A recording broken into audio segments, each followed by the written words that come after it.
A very warm good afternoon to all of you. On behalf of 3 days national workshop on CSIR UGC NET JRF LS preparation in life sciences, I welcome you all. Myself, Gnaneshwar Lanjevar, I have qualified NET JRF, SET and GATE and I am working as an assistant professor, Department of Botany, Yashwantrao Chauhan Arts, Commerce and Science College, Lakhandur. So I welcome you all. Today I am going to discuss on the topic central idea of fundamental processes.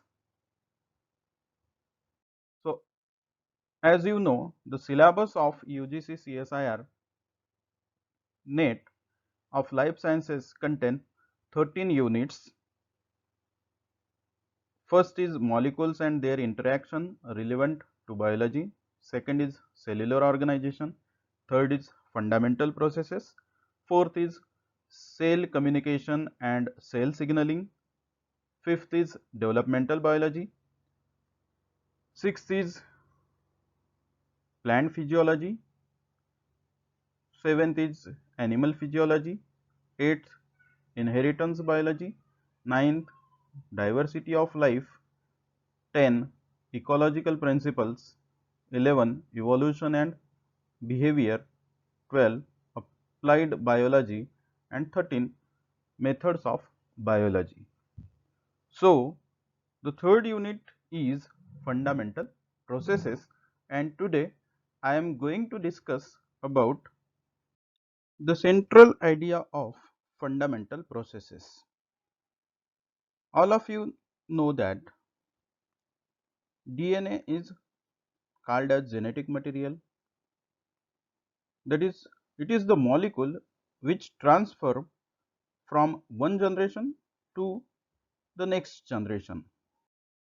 In sexual reproduction, we know that male produce male gamete called as sperm. For example, in human being, the sperm contain 23 chromosomes.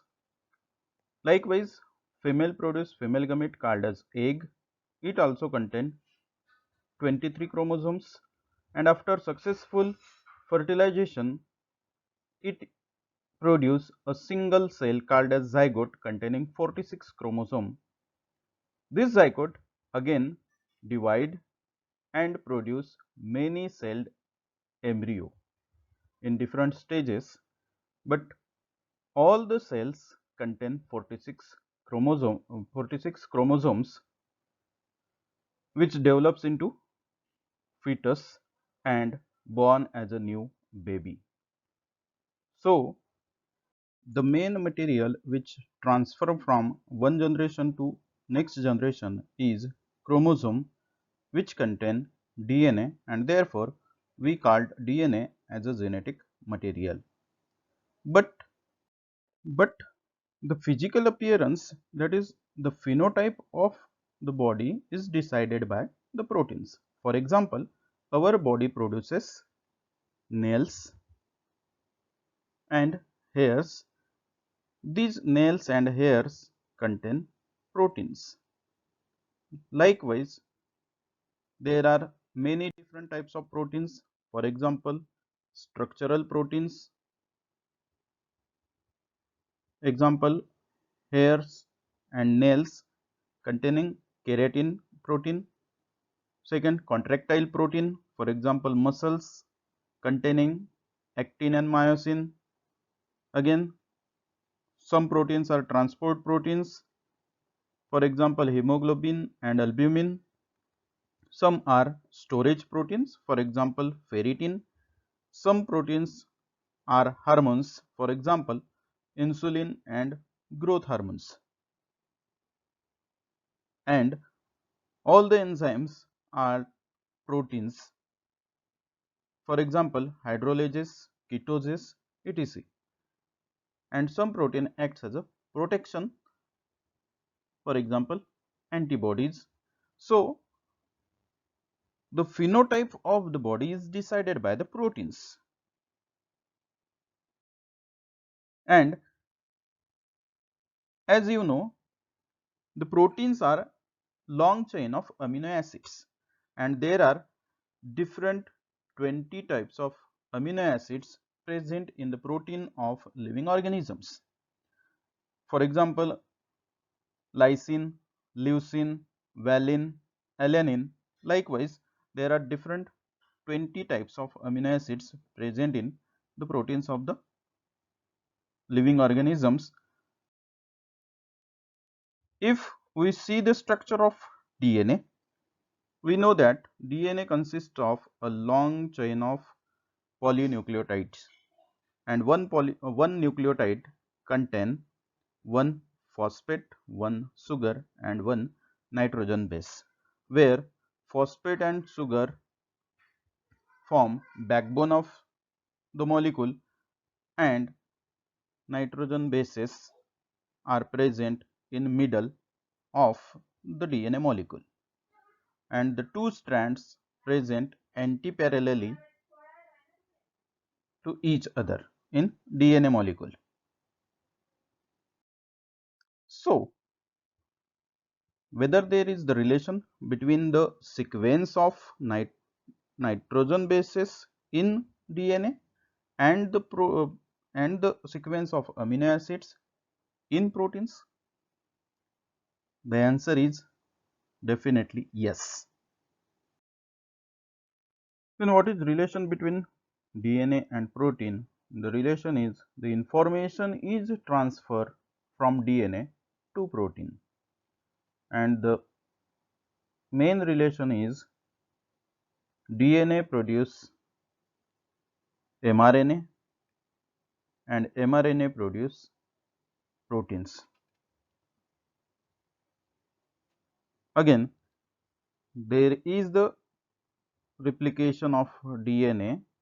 That means whenever cell require to divide, it replicates its DNA, and this is called as central dogma of molecular biology, where the information from the DNA is transferred to mRNA. It is called as transcription, and the information from the mRNA is transferred to the protein called as translation. So, this is the central idea of fundamental processes. And now the question is whether the whole molecule of DNA is used to produce a single protein, and the answer is no. There are thousands of segments on DNA. These segments produce protein. So, these are called as genes, that is the segment of DNA which are responsible for the production of a particular protein. If we see this image, this segment is called as gene. That means this is the segment which is responsible for production of a particular protein. Such near about 1000 different segments are present on the single chromosome, and on 23 chromosomes near about more than 30,000 genes are present. That means near about 30,000 different segments of DNA are present which are responsible for the production of more than 30,000 proteins. So, this is the image which gives the central idea of fundamental processes. So, here DNA, the segment of DNA, that is for example hemoglobin gene, is transcribed into hemoglobin mRNA, which transport from nucleus to cytoplasm, and the information on the mRNA is read by ribosomes, and this information is used to joint the sequence of different amino acids in a hemoglobin protein. And this is that image which gives us the central idea of the fundamental processes. So my main aim is to explore all the topics in fundamental processes by interlinking between all the topics in this unit. One more thing, for preparation of any competitive exam, you must have three things. Number one, syllabus. Number two, notes. And number three, previous question papers. If you are preparing for CSIR NET exam, you must have syllabus. You must have different notes for different units, and you must have different previous question papers. Now let us explore all the topics in fundamental processes in short. So the first is DNA replication, that is the formation of new DNA molecule from the existing one. Second topic is RNA synthesis, that is the formation of RNA from DNA. The process is called as transcription. Third is protein synthesis, formation of protein from the RNA. It is called as translation. One term is there, it is called as reverse transcription. In some RNA viruses, RNA produces its DNA, and DNA again use the information for formation of protein. The fourth topic is control of gene expression at transcription and translational level, that is formation of protein can be controlled on two stages. One is transcription and second is translation level. So the first topic is DNA replication, repair and recombination. It contains subtopics: unit of replication, enzymes involved in DNA replication, replication origin and replication fork, fidelity of replication, extrachromosomal replicons, DNA damage and repair mechanism, homologous and site specific recombination. So now look at one topic, it is enzyme involved in DNA replication. So in this diagram you can see different enzymes. For example, one is helicase. The main enzyme in DNA replication is DNA polymerase 3. Again, one enzyme is DNA polymerase 1 and one enzyme is DNA ligases. There are different enzymes. DNA polymerase 1, the specific function of DNA polymerase 1 is exonuclease activity, which removes RNA primer and replaces with newly synthesized DNA. DNA polymerase 2 has repair function. DNA polymerase 3 is the main enzyme that adds nucleotides in 5' to 3' direction. Helicase is the enzyme which opens the DNA helix by breaking hydrogen bonds between the nitrogen bases. Ligases is the enzyme which seals the gap between the Okazaki fragments to create one continuous DNA strand. Primase is the enzyme which synthesizes RNA primer needed to start replication. There are again three main enzymes. One is sliding clamp, one is topoisomerase, and one is single strand binding proteins. Now let us see one question which was asked in previous exam of CSIR NET for 4 marks. In semi-conservative mode of DNA replication, two parental strands unwind and are used for synthesis of new strands following the rule of complementary base pairing.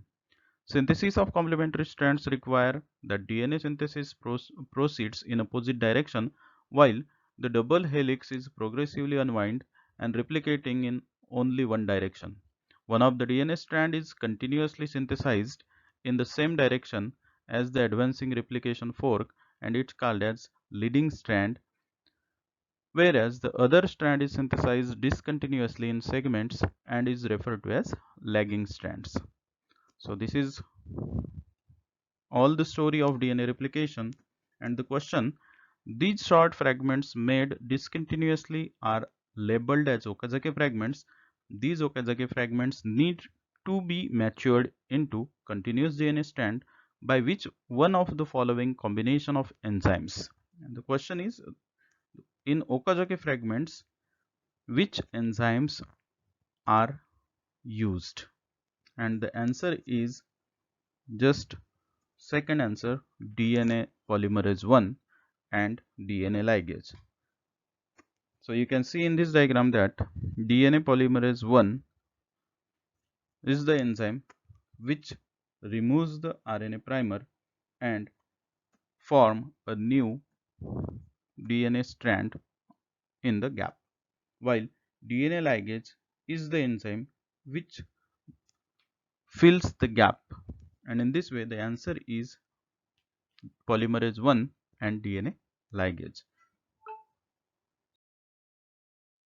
The second topic is RNA synthesis. It means it is the topic related with transcription. It contains transcription factors and machinery, formation of initiation complex means कहीं तो भी process चालू होगी, transcription activator and refresher, transcription को चालू करने के लिए कुछ तो भी एक्टिवेटर्स आएंगे या फिर रिप्रेशर आएंगे, RNA polymerases.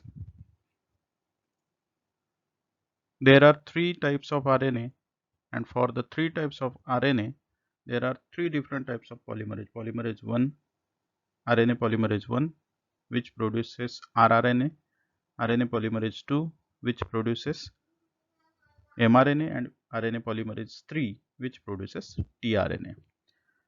Now, so in this diagram, we can see that RNA polymerase binds to the DNA on promoter site, and then unzipping of DNA occurs and movement of RNA polymerase occurs on DNA strand.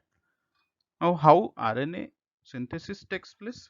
For the synthesis of RNA, the main enzyme is RNA polymerase, which helps to form the bonds between the nucleotides of RNA with the help of the sequence of DNA. That means the DNA sequence of DNA helps for the binding of the nucleotides of RNA, and in this way the initiation of and the elongation of the RNA synthesis takes place. There is one topic, it is called as capping. It means as the RNA initiation takes place, there is the capping of 7-methyl guanylate at 5' end takes place. It is called as capping. Elongation and termination, RNA processing, RNA editing, RNA splicing, and polyadenylation. So polyadenylation means after the formation of RNA, there is the formation of tail. It is called as poly A tail. Near about 150 to 250 molecules of adenine nucleotides joins to the tail 3' end of the RNA molecule. So this is capping at 5' end and polyadenylation at 3' end. Now elongation includes the formation of long chain of RNA on DNA strand with the help of RNA polymerase enzyme, and the termination includes the ending of formation of RNA molecule. It may be row dependent or it may be row independent. Likewise, there are other topics like RNA processing, RNA editing, and RNA splicing. Now, what is RNA splicing? So, it is not compulsory that the whole sequence on the gene is translated on the protein. It means there are some non-coding sequences called as introns, and these introns get spliced out and exons are added. This process is called as splicing and mature mRNA is produced. So this is splicing, and in this way RNA synthesis and processing includes transcription factor and machinery, formation of initiation complex, transcription activator and repressor, RNA polymerases, capping, elongation and termination, RNA processing, RNA editing, splicing and polyadenylation. Then the next topic is structure and function of different types of RNA, and as you know, the main types are mRNA, tRNA and rRNA, and one topic is RNA transport. It means, now what is RNA transport? As we know that the transcription process occur inside the nucleus, that is the formation of RNA occur inside the nucleus, while the protein synthesis takes place outside the nucleus. That means there is the requirement of transport of RNA from nucleus to cytoplasm, and it is called as RNA transport. Now the third topic is protein synthesis. So it is the formation of long chain of amino acids with the help of the sequence of the nucleotides in mRNA, and it is called as protein synthesis. So this topic includes ribosomes, which is the main machinery for the protein synthesis, formation of initiation complex, initiation factors and their regulators, elongation and elongation factors, termination, etc. So this is the machine where protein synthesis, that is the binding of amino acids, takes place and formation of proteins takes place on this machine. There is one term, it is called a genetic code. Now what is genetic code? So here the sequence of amino acids are formed by the sequence of nucleotides, that is nitrogen bases on mRNA, and this code is known as genetic code, where the sequence on mRNA is used to form the sequence of proteins. Now there are another processes: amino acid tRNA, tRNA identity, amino acid tRNA synthase, and translation proofreading, translation inhibitors. This is one of the topic. There are mainly four inhibitors which inhibit the process of translation. Number one is chloramphenicol. It binds to 50s portion and inhibit formation of peptide bond. So it inhibits peptide bond and thus it inhibits the process of translation. Second is erythromycin. Erythromycin binds to 50s portion, prevent translocation movement of the ribosome along mRNA. Third is tetracycline. Tetracycline interfere with attachment of tRNA to mRNA and ribosome complex. And number fourth is streptomycin, which changes the shape of 30s portion, causes code on mRNA to be read incorrectly and thus inhibit the process of translation, and in maximum times these inhibitors asked in previous exams. These are all the inhibitors which inhibit DNA replication, RNA transcription, protein synthesis, and in other cell wall formation and in metabolic pathway.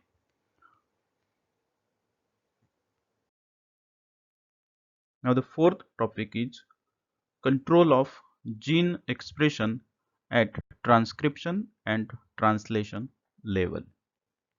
So it contains regulating the expression of phages, that is lytic phase and lysogenic phase. How it is controlled is explained in this topic. Viruses, prokaryotic and eukaryotic genes, and role of chromatin in gene expression and gene silencing. So in prokaryotic cells, the gene control is controlled by one combined gene called as operon, and one operon is lac operon. There is another operon, it is called as TRP operon. So here we will see the lac operon. So in this lac operon model, the cell decides when to produce these three types of proteins, that is beta galactosidase, permeases and transacetylase in the prokaryotic cell. So when it is required, the cell produce these three types of gene, and if there is no requirement of these proteins, cell do not produce these three types of proteins, and thus it controls the gene expression. Now how this gene expression control? It is on transcription level, where RNA polymerase binds to promoter and it is inhibited by some repressor proteins. So if repressor protein binds to promoter site, then RNA polymerase cannot bind to the promoter site and the gene cannot be activated and RNA formation do not takes place, and thus all these proteins cannot be takes place, cannot form. But when these proteins are formed, if lactose is present in the medium, then this lactose binds to the repressor and it changes the three-dimensional shape of this repressor protein and it removed from that promoter site, and thus RNA polymerase can easily binds to the DNA strand and it produce mRNA, and thus all these three types of protein are formed by RNA polymerase.